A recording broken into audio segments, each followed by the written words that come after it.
આ ગેમ રમવાની પાછળનો હેતુ એ છે કે આપણું સૂર્યમંડળ, આપણા ગ્રહો, આપણા નક્ષત્રો, એની કાર્યશક્તિ, આ બધું જાણવા માટે આપણે એક સરસ પ્રવૃત્તિ થોડાક સમય આપણે કરવાના કરવી છે ને બધાને. સૂર્યગ્રહણ શું કામ થાય છે? પૃથ્વી પછીનો ગ્રહ ક્યારે નડતો નથી. મંગળના થોડી ખબર છે તોરી ગામ ક્યાં આવ્યું, હું ત્યાં આવીને નડું. કોઈ છે શનિ? નડતા નહીં. હાલો શનિ પછીનો નેપચ્યુન. યુરેનસ ને નેપચ્યુન બે ભેગો ભેગા હારો તૂટડિયા. વાકેફ કરવા માટે આપણે એક રમત રમાડીએ ને તમને સરળતાથી તમારા માનસ પટ પર આ વસ્તુ યાદ રહી જાય. હંમેશા પ્રવૃત્તિ છે ને, પ્રવૃત્તિ સાથે તમને જોડીએ ને તમને મજા આવે, અમને મજા આવે અને અમારો હેતુ છે સાર્થક થાય. કોણ છે ઝડપથી વ્યાલ? શુક્ર પછી પૃથ્વી. હાલો પૃથ્વી.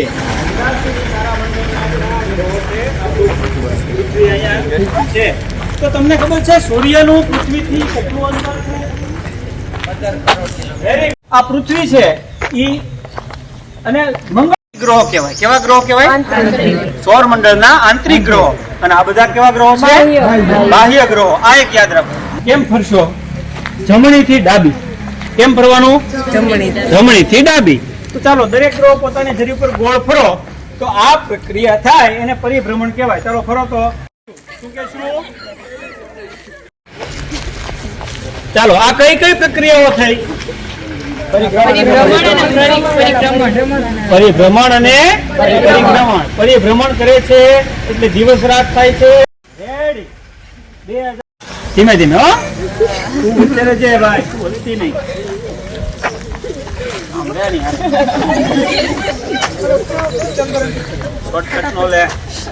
આકર્ષણ બળને આધારે દરેક ગ્રહોને પોતાના તરફ આકર્ષણ ખેંચે છે અને દરેક ગ્રહોને પોતાનું પણ એક ગુરુત્વાકર્ષણ બળ છે જેને હિસાબે આ પ્રક્રિયા થાય છે.